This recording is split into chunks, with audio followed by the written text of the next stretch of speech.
Dr. Joel here with Whalen Chiropractic and Rehabilitation. Today we are going over another at-home technique that this one specifically is going to be for tennis elbow, golfer's elbow, any sort of overuse-based injury at the forearm.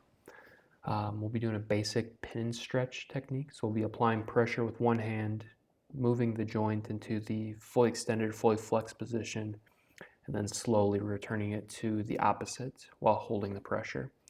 So I'll be demonstrating here a basic extensor pin and stretch technique to start with. I'm going to be using my two fingers. I'll be applying a pressure, kind of sandwiching my forearm there between my two fingers and my thumb. And I'll be pulling my wrist into a fully extended position. You should see the muscles kind of bulge out there when you get into that fully extended position. If you can't see it, you should be able to feel it. And a little bit of resistance there can help with that if you're having a hard time. But from here, I'm going to press down firmly with those two fingers. I'm going to very slowly lower my wrist into a fully flexed position while also curling my hands into as much of a closed fist as possible.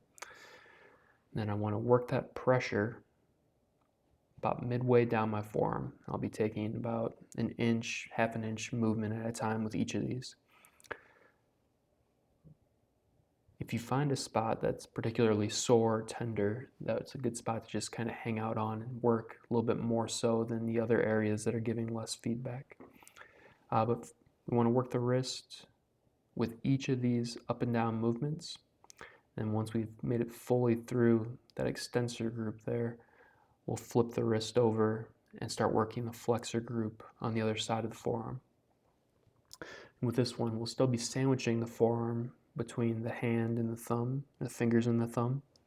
But I'll be applying the pressure primarily with my thumb contact as opposed to my two finger contact. And the same deal with this one. To find the muscle, we're going to flex the wrist into a flex position, so palm toward you. And you should feel or see some of those muscles bulge out, and that's going to be the starting point for where we're going to go with that pressure. And then the same strategy will apply. We'll work the way down the forearm, making it half an inch to an inch movement with each pressure, resetting the wrist position with each contact, and then going about midway down the forearm, again focusing on any more tender spots or more sore spots. Give this technique a try. It's very basic, very straightforward. If you have any issues, leave me a comment, and we will go over them as they come up. Take care.